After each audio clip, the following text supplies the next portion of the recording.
মজমার মধ্যে সালাম দিয়েছি ভাই, একটু কথা বলি। কবরস্থানে সালাম দিয়েছি কি ভরা মজমায় সালাম দিয়েছি। যাই হোক, রাতের 12টা বাজলে মানুষেরও 12টা বাজে, ঠিক কিনা? রাতের যদি 12টা বেজে যায় তাহলে মানুষেরও 12টা বেজে যায়।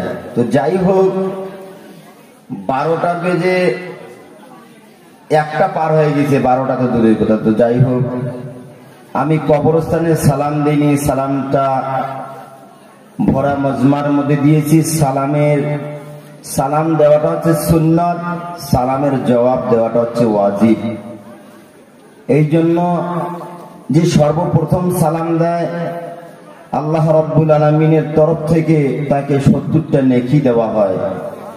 আর যে সালামের জবাব দেয়, উত্তর দেয় আল্লাহ রাব্বুল আলামিন দয়া করে মায়া করে ভালোবেসে সেই বান্দার সালামের উত্তরের কারণে 10টা নেকি আমল নামার মধ্যে দান করেন। জোরে বলেন সুবহানাল্লাহ।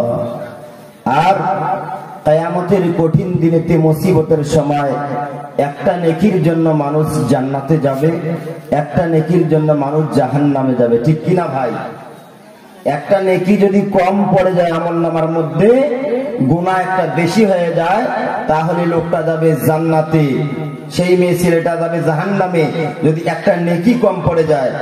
আর গুনার থেকে একটা নেকি যদি বেশি হয়ে যায় তাহলে সে পুরুষ হোক বা নারী হোক যাবে জান্নাতে।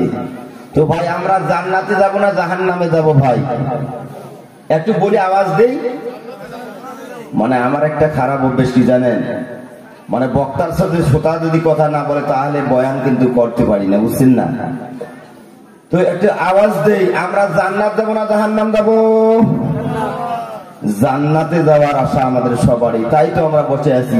কি ভাই, আপনাদের এইদিকে বাস ছাড়ে জান্নাত ধরে নাকি? বাসের মধ্যে জান্নাত ধরে, কাঁঠাল গাছে জান্নাত ধরে, খেজুর গাছে জান্নাত ধরে ভাই?